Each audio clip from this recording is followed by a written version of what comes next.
Hello, everyone, and welcome back to another episode of Reagan and Dan's Movie Sessions. We haven't been here for a very, very, very long time.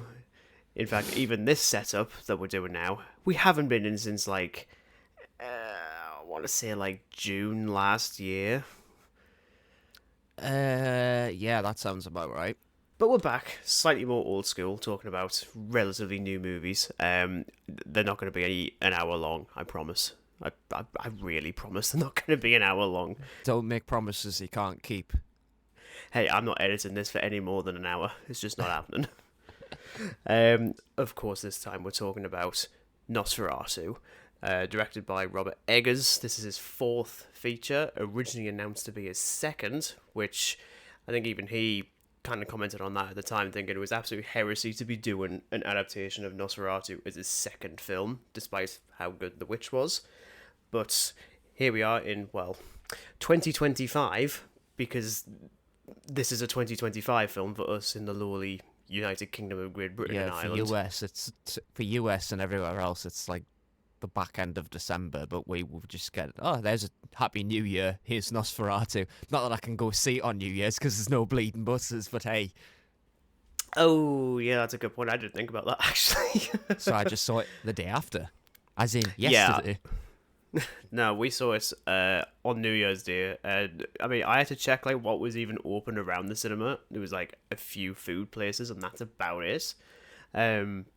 Gratefully, it meant that the cinema was pretty much packed, which usually I'm not the biggest fan of, but for a film like this, I'm like, yeah, okay, I'm actually quite happy that it's full, because I don't want this film to bomb.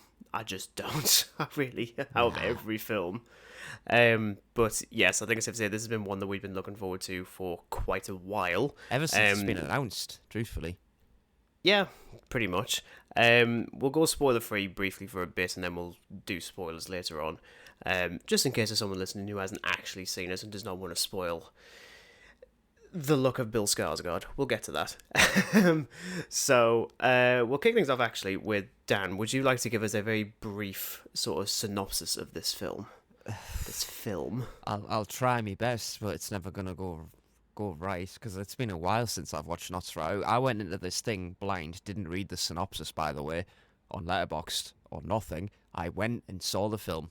That's it. But essentially, you have think back to 1922's Nosferatu. Now I'm assuming the people listening to this have seen the original.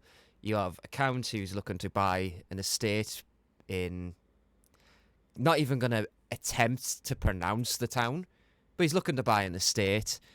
Comes across a very beautiful young woman, and yeah, it basically just all goes to hell from there. That's basically all you need to know, really. Yeah, that's pretty well done, it must be said. Well, I mean, you could ask for a more professional synopsis out of it, but I'm not going to give you it. We're not professional. We're far from it. We're not. We never have been. If anything, it's always funnier just to hear your kind of take on a synopsis, because it's either completely nonsensical I could or just sit surprisingly with accurate. With my phone and just give you the synopsis, but where's the fun in that? Well, exactly.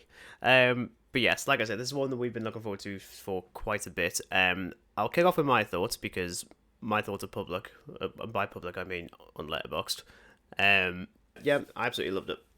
Just gonna get that one out of the way. I absolutely love it. It was wow, no, game or anything like that. Just I just loved it. Well, let's face it, we've already taken more. It's usually I like this, that, the other. Wasn't really a fan of this. No, you've just straight out. Oh yeah, I liked it. Oh yeah, that might be a first time for you. That, but no, I thoroughly enjoyed this. It's extremely faithful to that original film, but it definitely takes its own direction, which you kind of need to when when you're doing a remake of a film that's 102 years old / 103. Yeah, 1922. Yeah, bloody no. Yeah, what a year. What a year. Yeah, but I think the marketing was absolutely spot on. It's just dripping with atmosphere and tension, and the fact you don't ever really get a good look at Count Orlok as well, which was probably a good thing, because while I'm keeping it spoiler free, I have been reading sort of the reactions to the look of Count Orlok. Some absolutely love it. Some are distracted. I've noticed Some that absolutely too. hate it. Which I've I'm noticed like, that too, actually. which in fact it was always going to get a divided response because if you're just going, I mean, shocker, it's not the Max Schreck look or the Klaus Kinski look from the Werner Herzog 79 version film. from 1979. Yeah, yeah. It definitely does its own thing, and you kind of need to, I think. Even though it got leaked for me, because like we said, this I came out on swear, Christmas you Day in just America. search out these leaks. No, honestly, I didn't. I was doing none of the sort. I just happened to be on Instagram. There was like Oh, you recommended just images, happened and then to be it on just pops Instagram. up with that, and I was like, honestly, I didn't Uh-huh. want. I didn't want to know. Uh-huh. Well, why didn't you scroll past then? I did, and then I was like, hang on a second. Oh no. Ah, there we go. Note to self: stay off social media for well a week. See, usually the UK gets the film before America, so usually I'm all right on like avoiding leaks, but yeah, it's weird in that regard. But no, everyone I think is absolutely amazing, and this Lily Rose Depp. This is her film. Frankly, I know it's called Nosferatu. It should just be called Ellen Hutter the movie. It's her story, utterly. Nicholas Hoult as well. Willem Dafoe absolutely hamming it up once again in another version of Nosferatu, of course with Shadow of the Vampire, where he played Max Schreck. It's he goes there. I'm yet to watch that. But I I'll get to I it. rented it like literally at the end of last year. Because it's very hard to come across, weirdly. Very, very good. Very, very good. Of course, we've got Ralph Ineson, Einstein. I don't know how you pronounce his surname, but I he's read it as in Neeson. Neeson. Okay, well, Neeson. yes, I could be wrong. Neeson. I mean, but yeah, he's an actor that's been in The Witch, which Robert Eggers Yep. also did as well. There's William, the And the Northman. noble farmer who meets his demise by none other than Philip, the goat. Yeah, DBG, Death by Goat. Yeah, but he's an actor that's definitely going places, and he has a hell of a lot more to do in this one, which is he's brilliant in this. Oh yeah, of course he is. But obviously, I think the one that everyone was really curious about was Bill Skarsgård as Count Orlok. Because I think even when it first got announced that he was doing it, I was like, this feels easy, considering he basically just done Pennywise in the It movie. So I thought, nah. You could have told me anyone else was playing Count Orlok, I wouldn't know who it is because Bill Skarsgård is not in there at all. He is gone. Yeah. He has been cursed. This is like one of the most transformative sort of roles I've seen in quite a while. And even just the voice is incredible. Because I mean, let's face it. I mean, obviously I've seen the 1979 version. I do really like it. My memory of Nosferatu is completely silent. So it's at that point you think, wow, what do you do with the voice now we can actually hear him this time, rather than just reading his subtitles. And it's amazing. It really is. And I do genuinely, I really like the look. Just in general, it's just a really good film. Thank God, because 2024 was. Oof, that was a tough one every now and again. I know, Reagan. I know. Yeah, we know. But yeah, let's hear yours because I've got no idea. You could say this is worse than Halo Infinite. Well, see, I'm not gonna just bluntly say whether I liked it or disliked it. You know, I'm gonna kind of ease into it a bit. Great. Yeah, I just like watching you squirm. What can I say? Yeah, you do. Yeah. When this was announced, I mean, not like, no directors or anything announced, another remake of Nosferatu. And I thought, okay, do we really need another remake? Because the 22 film is just an absolute masterpiece. It's a masterpiece not only because was it meant to be destroyed. Without this, you would not have half of the vampire films, if not all of them, without this film. Because at the end of the day, it's been adapted from Bram Stoker's Dracula. So if they had won, which they did to an extent, because not Very all copies briefly. of Nosferatu were destroyed, and that's probably why I like it a hell of a lot more. It's because it's like, you know what it is? Screw what the court says. We're gonna make this damn film. Screw what they say. And the 79 Werner Herzog film, also brilliant as well.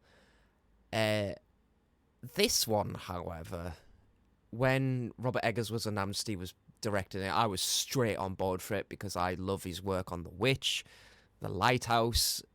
I'm yet to see The Northman. Apparently that's pretty good, despite it not really being much of a horror film. It's just Vikings murdering each other, which I'm down Yeah, I for. mean, I literally bought the film like 2 months ago. I mean, I haven't seen it since seen it in the cinemas. I need to watch it again because I don't remember being particularly enamored with this, but I think just because the story was just not very interesting at all. From what I've seen on the Letterboxd consensus, it's quite high rated, so I'll definitely give it a watch sometime. But for Yeah. me, his work on The Witch and The Lighthouse, I was straight on board because they're messed up films, especially The Lighthouse. The Mermaid and the Seagull. And then, oh god, don't even no, just don't. Then when Bill Skarsgård was announced as he was playing Count Orlok, I was a bit like, well, I hope they're not going to do like the typical Nosferatu look, the pointed ears, and he just looks like the vampire from Salem's Lot again, which is why Salem's Lot and Max Schreck's version look very similar. Uh-huh. So went into this again, not reading the synopsis or anything. I just really wanted to see this remake without a clue. Obviously, knowing what Nosferatu is about, I knew the general sort of principle, but I really wasn't expecting it to be as original, to be honest. Like, for a remake, there's a hell of a lot more originality than there is of remake, I think. Mm-hmm. And that's why I absolutely loved it. Oh, thank God. Phew. Easily, I walked out of that cinema thinking, bloody hell, that has got to be like one of the best remakes I've ever seen. Up there with John Carpenter's The Thing. It was just it's dripping in this Hammer gothicness with all these fantastic sets. The lighting, the cast is absolutely phenomenal. I mean, Lily Rose Depp is insane. And Literally. I really felt quite like, that feeling when you feel like something's crawling over you. Every time Count Orlok was on screen, I just felt like really like gross. Like I wanted to go wash my hands because of how disgusting he is. Like he's just this decrepit old sod. Like you couldn't really say like, oh yeah, he's got like the pointed. Sod. Yeah, he is though. He's a decrepit old sod. Like, dude, he's that bit when they're in the castle, he's gonna have an asthma attack. That's suddenly like a short. Because he's just. I'm like, do you like have like an inhaler or something, Mr. Orlok? Oh, sorry, Count. Lord. Yeah. We can't forget My the Lord part. Lord. No, the design, you honestly wouldn't think it's Bill Skarsgård underneath all that prosthesis. It looks absolutely disgusting, but I really like how it's not your typical sort of vampire look. He's just some gross monstrosity that happens to be cursed with vampirism. There's no like real like indication that he is and looks like a vampire. He just looks pretty gnarly. And I really appreciate the ending as well. I mean, spoiler free really, but very similar to the 79 ending. But I loved it. Maybe I'd go see it again in cinema just because that is a hell of an experience, but I think it's one of those films, and this goes for like the other versions as well. It's not something I could rewatch religiously. It's when I want to watch something like really gothic and just all out good time watch. I'm gonna stick Nosferatu on, but I love how hammery it feels, hammer horror-y with all the sets and things. It just feels like it's come together, and Robert Eggers was definitely the right director to put behind it. I had no doubt it was going to be good, but I didn't think it was going to be this good. No, I mean, before we get into spoilers, because we'll do that in a second. This is probably a stupid question, and feel free to say it. I'm not going to answer it.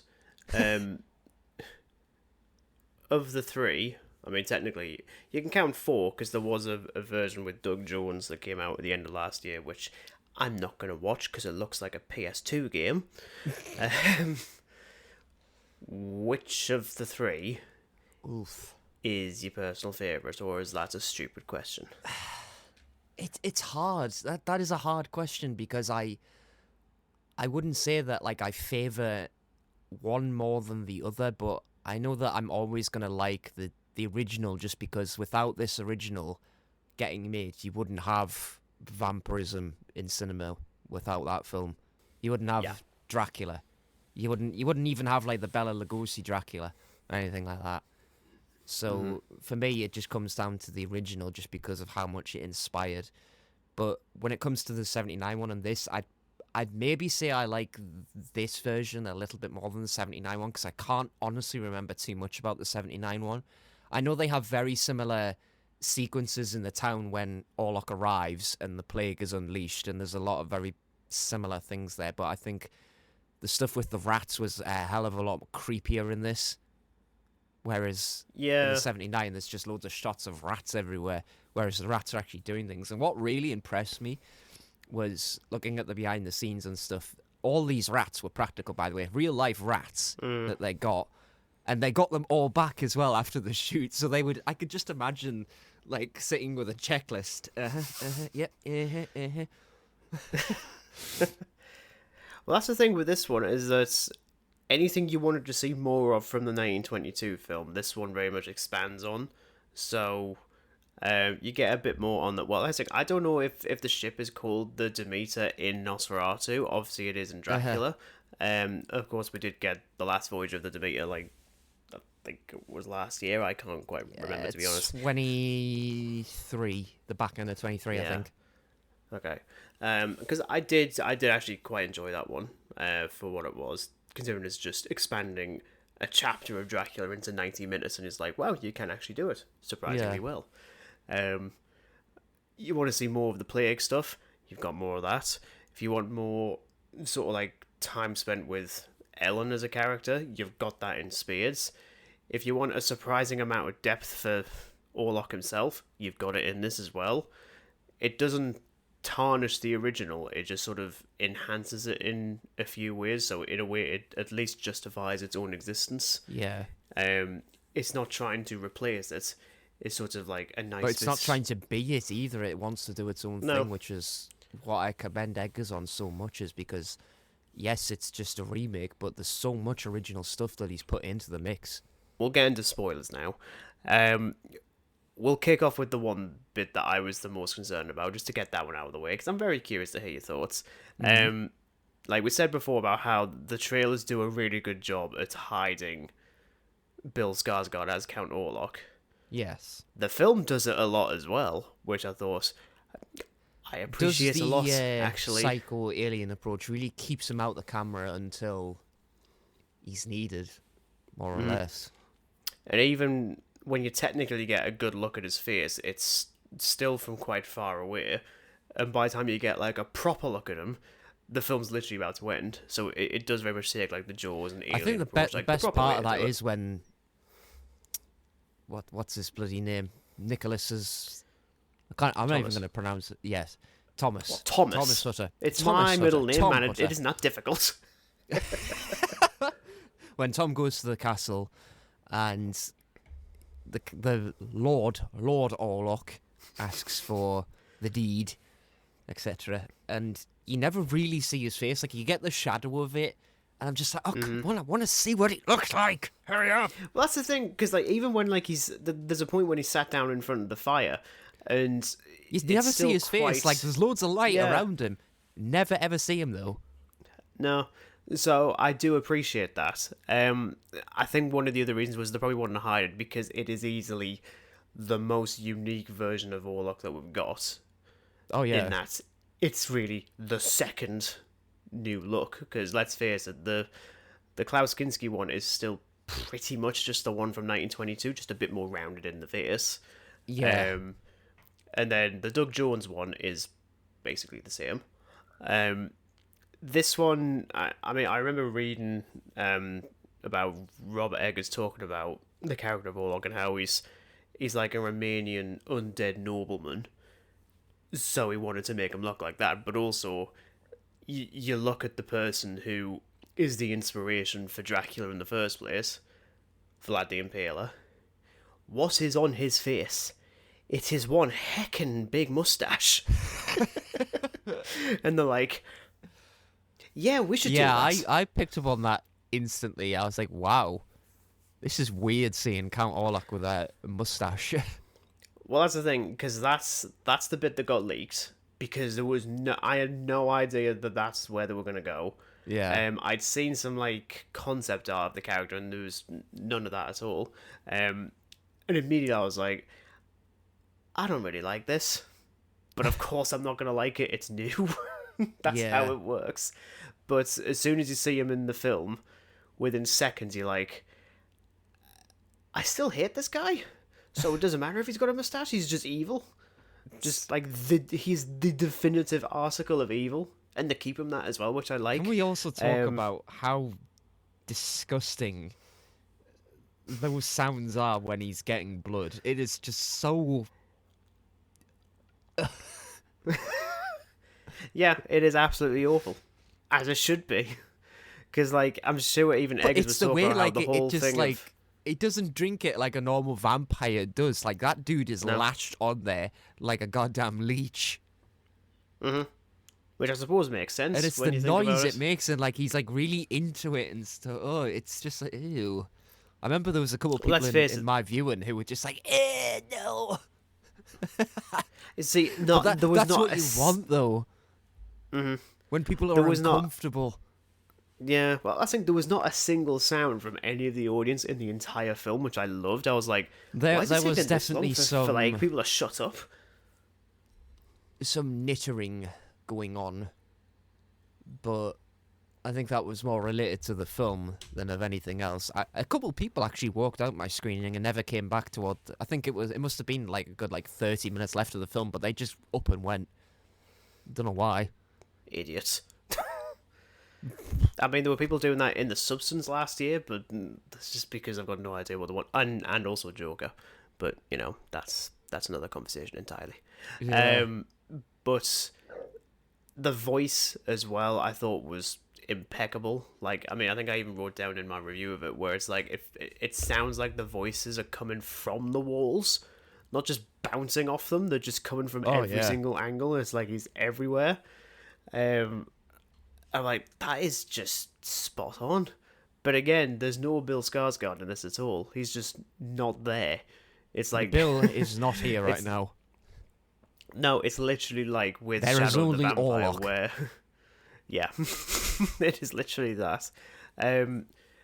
But I think it does stick with that old school sort of vampirism thing. Like, I mean, in many ways, you could consider it quite erotic, I suppose, but it's like disgusting eroticism. Oh which, yeah, like with that's vampires of all, that's exactly absolutely what it is. You've got this love story, and he's just so repulsive.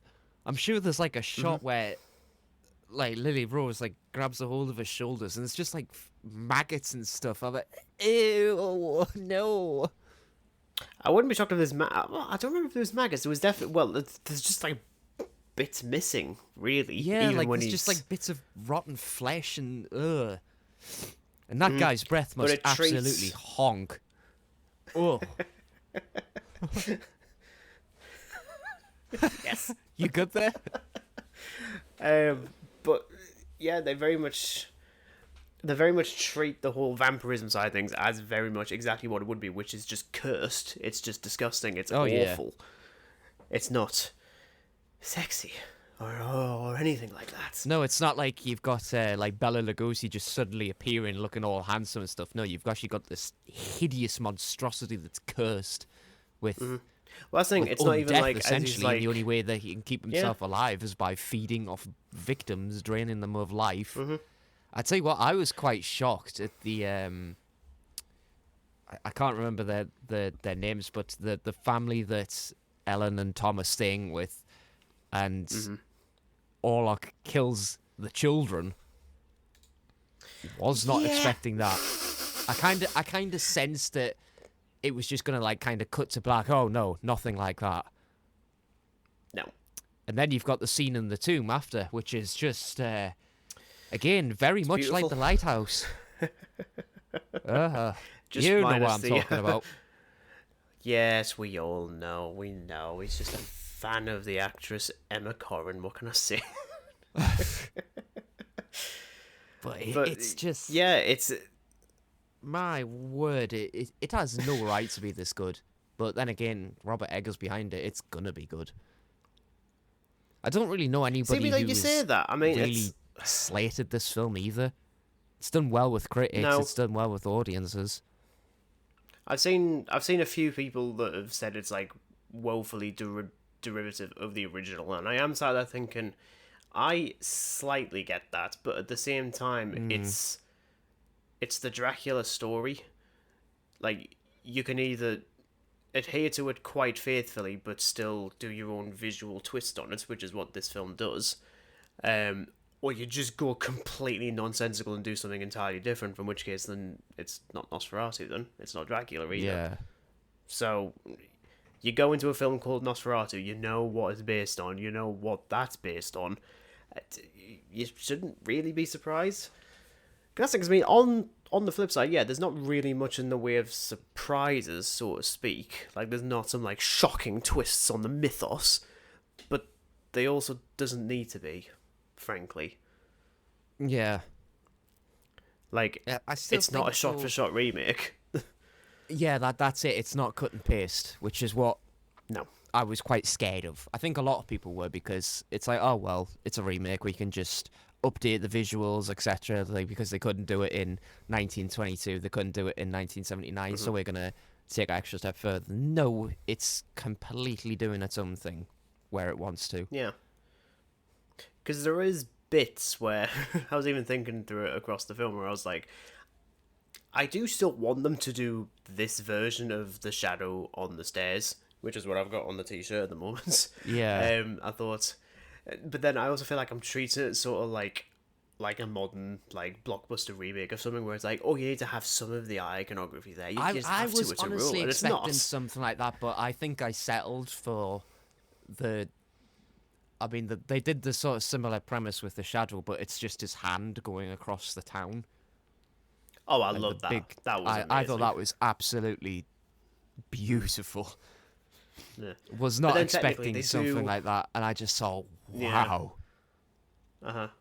I mean, they do technically do the shadow on the staircase, where it does like the nice 360 view of the room towards the end, and it's just him Yeah. just wandering around. I was like, yeah, you made it work. You made it really work. Still, Because they I do was sat there. the shot with the castle door as well, where the door just opens and he's stood there, but instead The wolves. they've kind of twisted it a bit, where there's just these really creepy looking wolves by his side as the door Yeah. swings open. I'm like, oh god, that's unsettling. Yeah, no, very unbelievably. But it's like you say, he's absolutely unsettling in the entire film. Like the entire time, even when he's asleep in his little coffin, that's now also been turned into a popcorn bucket over in America, because of course it bloody has. Yeah, I mean, it's a typical American thing. I mean, like, look at when they released Ghostbusters. They were obviously going to turn Slimer into a popcorn bucket. They were obviously going to turn Count Orlok's sarcophagus into a popcorn bucket. Yes, of course. I mean, obviously. Obviously. I really want one. Yeah. Yeah, I do. It's just too expensive. Yeah. The person we haven't actually spoken about too much was actually the one I was quite curious on. I mean, obviously amongst everyone was Willem Dafoe as well. This film's version of Van Helsing, which I'm kind of Yes. sat there thinking, you could have kept the Van Helsing name. It's a silly name, and also I like Van Helsing. What can I say? It's But we're not going there. No, he's Professor Alban Eberhard von Franz. Well done, Reagan. yeah, well done. Did better than Dan Congratulations. would have done. I'll just call him Prof. Prof. But he's mental in this. Like, he's really, really Once again, mental. Willem Dafoe plays another madman. What can I say? Although this time he doesn't have, like, a mechanical glider on his feet. No. Which, that would have been quite funny. He's just got a bag full of trinkets and doodads instead. He does, and then just goes absolutely crazy at the end when he's just burning down like the entire crypt. Just like, yep, I'm now in my happy place. I'm very happy right now. That's such a cool shot. I was thinking, I love watching him in films because when he plays a character like that, he starts off quite like, you know, we know this guy's not normal, but by the end, it's like, my God, this guy is a lunatic. Like that, Utterly. when he's in the crypt and he just starts like pouring gasoline everywhere and he just throws torches left, right, and centre, and all the rats are scurrying out. Like, oh my God. Well done, Willem. You've done it again. You absolute loon. I think I do have like a couple of issues, but they're really, I mean, the closest to nitpicks because it doesn't ruin the film for me. It's still absolutely spot on. Once they get back to Visborg, that's how you pronounce it. Yeah. The film does kind of slow down a bit. I mean, I do appreciate them spending quite a bit of time with the sort of like the plague subplot and seeing how much it's destroying the town. I think it's the best film for the plague stuff so far. You know, again, I mentioned the 79 one does quite a bit of it, but it's nowhere near as detailed as it is in this version.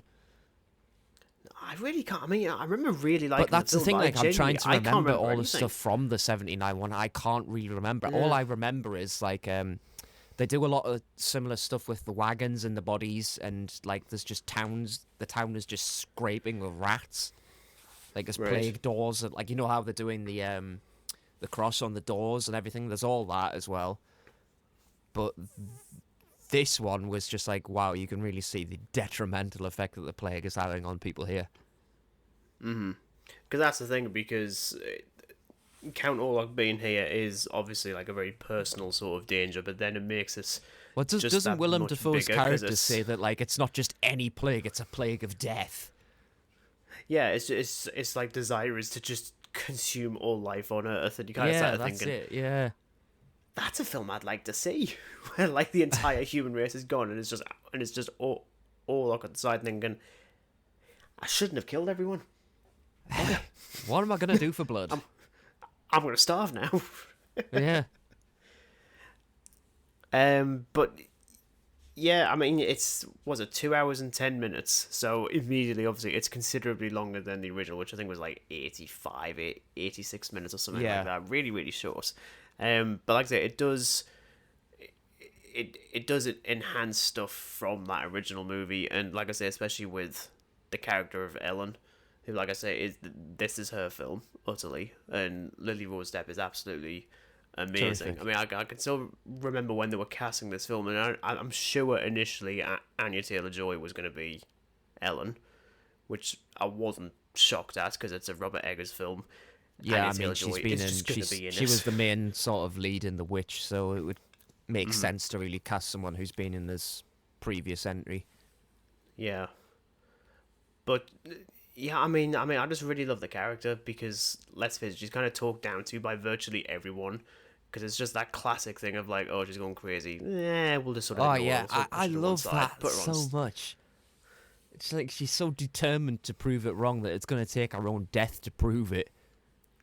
Well, that's the thing, because as we were getting to the end, I was actually sat there thinking, bar remembering that Count Orlok just vanishes into ash, I can't remember what happened to Ellen in the original film, but she does die. And that remains the same here. It's the same ending, basically, but it's like you say, it's closer to the 1979 version visually, where he just sort of withers up. And you get that really haunting final shot. Oh, which, God, yeah. Yeah, lovely, frankly. Just lovely. Just a nice image. He's almost like a skeleton. It's just... Ugh. Well, let's face it, he's literally referred to as death incarnate. By the end, that's exactly how he looks. It's like, oh, I just can't get over like how gross he looks. Yeah.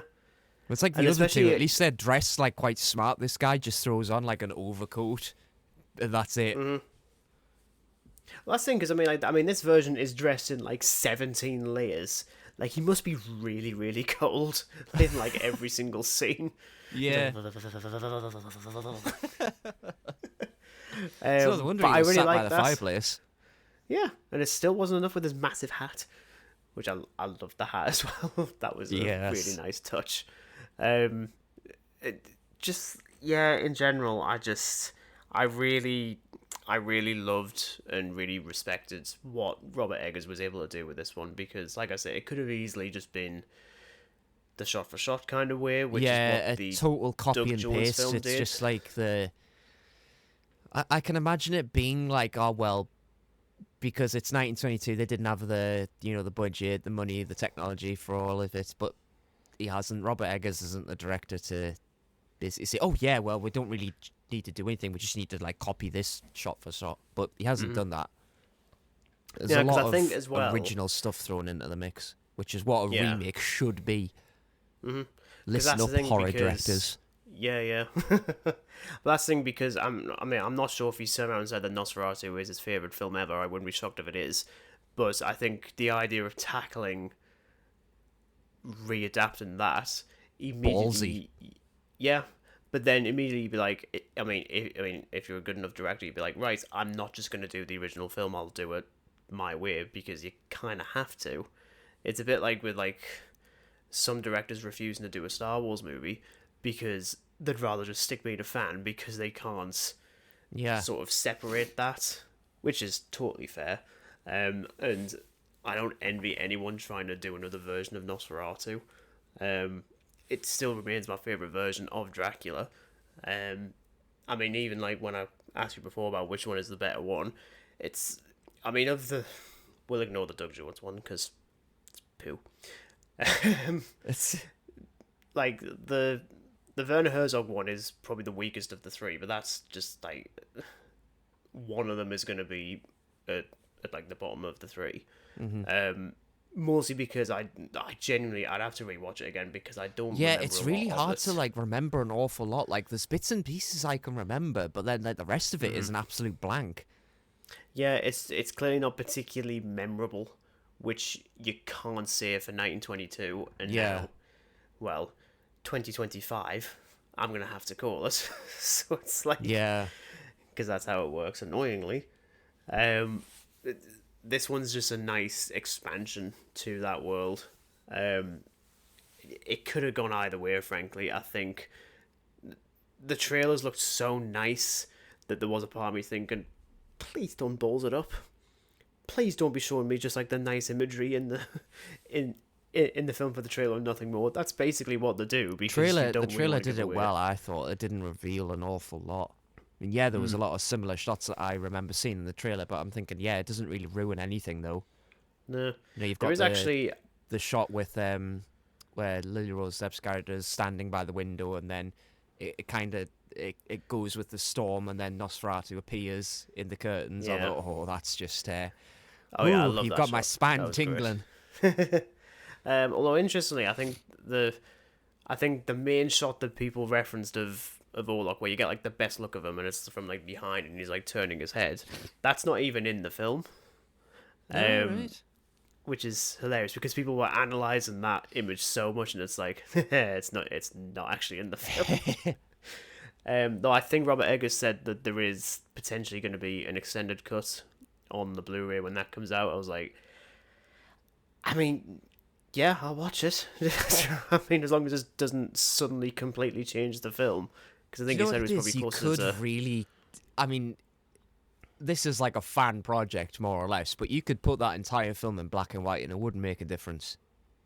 Well, you look at the actual imagery; it is basically black and white Yeah, when it's like like the there's nighttime not scenes. I a love it. massive color palette at all. I No, mean, it's even closer like all actually of to the how. costumes and stuff, it's very sort of colorless. Yeah. I mean, the way that like the shoot the night times have actually reminded me, weirdly enough, of how James Cameron shot night scenes in Terminator 2, where it's like a Yeah, lot of blue and teal, and I was like, I do like that. I do like that look. Um, makes it look Mostly natural. because yes, which is ironic because everything in this film is unnatural. just Far from natural. far from it. Yeah, but yeah, I think as we wrap things up, I think yeah, I don't think I've missed anything else. Frankly, I think we've addressed the mustache in the room. We've The addressed mustache in the room, the yes. The mustache in the mustache on the room. Lord we have addressed, absolutely. Although actually, all of a sudden, which design for Orlok do you prefer now? Now we have two. It's Or is that still a really stupid question? it's hard because I really do like this design for how unique it looks. Because you could have absolutely just done the Max Shrek look with the pointed ears and the teeth. And, like, he looks a bit like a vampire. This guy just looks like a rotting old geezer. So, I'd probably still say the 22 version. I really like Yeah. this design, and there was no doubt in my mind that this was going to be an incredible design. I mean, look at all the messed up stuff that Eggers has come up with the witch and the lighthouse. There was no doubt in my mind that it was going to be a messed up design, and it's brilliant. Well, I mean, like I say, fantastic. I wouldn't have minded if there was like a modern take on that original design, but then it is just the original design, so it would be a bit lazy. I also actually quite like the fact that there's no. I mean, he's got fangs, but they're not like the buck teeth ones. I No, didn't they're notice that really until like the very tucked end. away. Yeah. Yeah, because even when you see the teeth marks and stuff, I was like, it's not two little teeth just like there, as Yeah. if he's been bitten by like a giant beaver. Not to ruin it all of a sudden, but like, Yeah. I mean, yeah. In many ways, it's a bit of a pointless endeavor trying to compare both Orlok as a design and the film as a whole, because both stand on their own very, very well. I'd probably end up doing it as like a double feature, I think. So watching the 1922 film and then immediately going to the Robert Eggers one. Yeah, and that's an seeing, idea, to be honest. yeah. Or I would love, I mean, it'll not happen, but it would be great if Robert Eggers had the time to re-edit the film and just make it a silent film. Very much akin to Yeah. whether or not that would be actually any good. I don't know. I think it would be a hell of a lot more harder now. Like, I mean, cinema has just changed so much. Like, people don't have that attention span to view title cards and stuff now. I mean, I certainly don't. I can tolerate the original, but if I saw it in a film now, no, absolutely not. No. And that's fair. I mean, that's fair. There's been films released last year with like no dialogue that people despised. One of which, when we come back to do this next time, I will be addressing because I've got things to say on a particular film. but no. Well, I think that wraps up our thoughts on Robert Eggers' Nosferatu, otherwise known as the most nerve-wracking going into a cinema experience I've had in a very, very long time. Yeah. Yeah. Do you know what it is? Like, I mean, it's difficult to class this as a 2024 film for us Brits because we got it literally on New Year's Day, 2025. So it's difficult to say, like, oh yeah, this was the best watch of 2024 because I didn't see it in 2024. That's the issue. Yeah, it wasn't given to us. Yeah. So it means that at the moment I've had to make a 2025 ranking early and just plunk Nosferatu at the front. That's exactly what I've had to do. And then say, well, And it's like we all didn't get it until 2025. Yeah, and even looking at like the movies coming out in 2025, I'm like, they've got a bit of a Yes, they've got definitely. a bit of an uphill battle. It's just got by a bit of a default. competition, to say the least. Yeah, definitely. But yes, that's our thoughts on Robert Eggers' Nosferatu. So we really hope you enjoyed it. We really hope you enjoyed us going a bit more traditional with podcasting again, because like I say, it's been quite a long time since we've done this. I'm a bit rusty, as is probably going to be evident as I edit this, thinking he just rambles and just does like and hopefully I'll get a better webcam because I'm watching at the moment. I'm flickering like some bloody bastard. You're flickering like a moth on a light bulb in a dank and yes, dingy I'm flickering basement. like a moth. But yes, that is our thoughts on that. I don't know when we'll come back. Hopefully soon, but I think we'll end up probably doing our sort of review of 2024 when it comes to movies. So that's gonna be an interesting one. I think there was some films released There were last some year. It'll be films nice to released, get you're some. right there. And trust me, there's gonna be some hot takes. Definitely. But yes, thank you very much for listening, and we'll see you then. And until then, it is goodbye from Dan, Goodbye. and it's goodbye from me. Goodbye.